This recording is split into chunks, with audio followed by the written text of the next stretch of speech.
Hello dear students, this is your Renu ma'am. Welcome to this video. And in today's video, we will do topic of class 10 science, actually basic topic of physics. Chapter number 12 electricity Ohm's law. Ohm's law actually मैंने पहले भी आपको कराया हुआ but still दोबारा से करा रही हूँ बेटा एक बार. और विद एक्सपेरिमेंटल सेटअप जो हमारे पास में हम लैब में एक्सपेरिमेंट सेटअप करते हैं ओम्स लॉ का, उसको साथ में मतलब वो सेटअप यहाँ पे उसका सर्किट डायग्राम ड्रॉ करके then I will explain it to you. Okay, I wish आपको समझ में आएगा. और दोज स्टूडेंट्स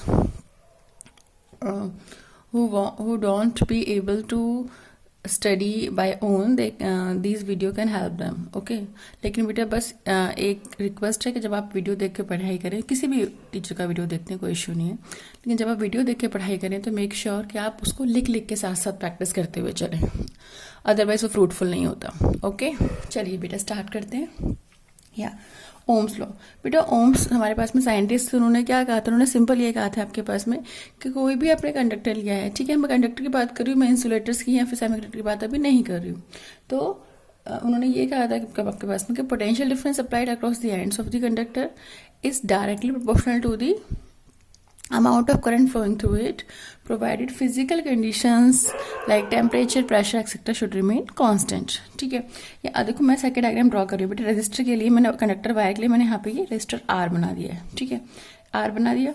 अब रजिस्टर के साथ में हमने लगाया बेटा पैरेलल में वोल्ट मीटर. ठीक है, वोल्ट मीटर लगा दिया. यहाँ पे हमने लगा दिया है बेटा एमीटर, पॉजिटिव नेगेटिव. ये होगी बेटा जी हमारी बैटरी. दिस इज अवर की. क्लोज किया तो ऑब्वियसली डायरेक्शन ऑफ करंट भी शो करोगे आप. यहाँ पे लगता है बेटा जी आपका rheostat.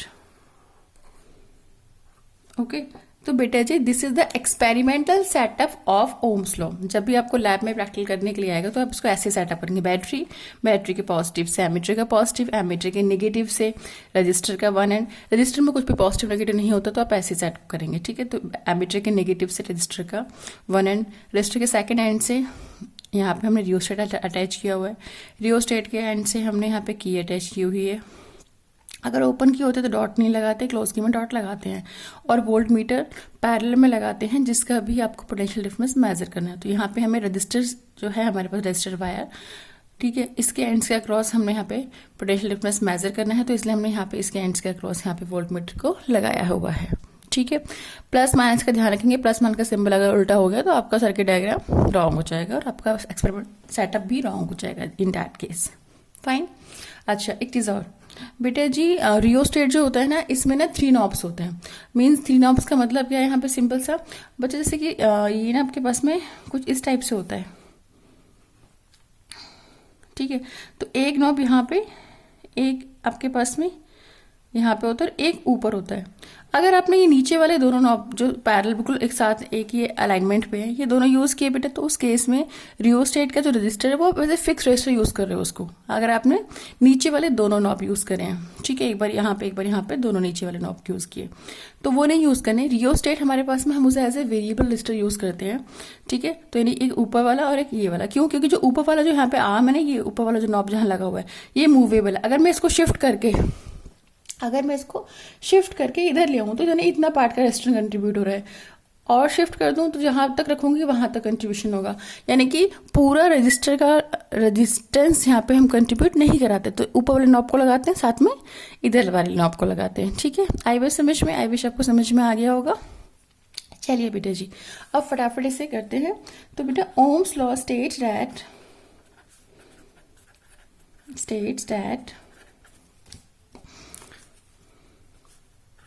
the amount of electric current flowing through a conductor word use करो, रोमी कंडक्टर यूज करो, कोई इशू नहीं है. ठीक है, amount of electric current flowing through a conductor is directly proportional to the potential difference applied across the ends of the conductor provided, ये बहुत important है, physical conditions like temperature remains constant. Higher class में temperature pressure दोनों word use करते हैं, but अभी temperature ही use करते हैं, लाइक टेम्परेचर रिमेन्स कांस्टेंट. तो बेटा जी ओम्स लॉ के अकॉर्डिंग क्या कहा गया कि आई जो है अमाउंट ऑफ करंट जो फ्लो कर रहा है कंडक्टर के अक्रॉस, इसमें जो मैंने कंडक्टर ले लिया उसका क्रॉस जो अमाउंट ऑफ करंट फ्लो करेगा that is directly proportional to the potential difference. किसके पोटेंशियल डिफरेंस का क्रॉस? जो इसके एंड्स का पोटेंशियल डिफरेंस है. ठीक है बेटा, तो ये हमारे पास में स्टेटमेंट बहुत ही ज़्यादा इंपॉर्टेंट है, एग्जाम में टॉपिक पक्का आएगा, मतलब मोस्ट इंपॉर्टेंट टॉपिक है इस चैप्टर का ये. तो current flowing through the conductor proportional to the potential difference applied across the ends of the conductor provided physical condition remain same. अगर physical condition change करेंगे आप तो obviously जो हमारे पास में करंट और v का जो प्रोपोर्शनलिटी है उसमें फर्क पड़ता है. ओके चलिए, I proportional to v, v proportional to I. ठीक है, और इसको हटाना है, प्रोपोर्शनलिटी साइन को हटाएंगे, कांस्टेंट पुट कर देंगे हम r, v is equal to I R. ये हो गया बच्चे v is equal to I R. R जो होता है वो हमारे यहाँ पे क्या है बेटा? आर हमारा यहाँ पे प्रोपोर्शनैलिटी कांस्टेंट है.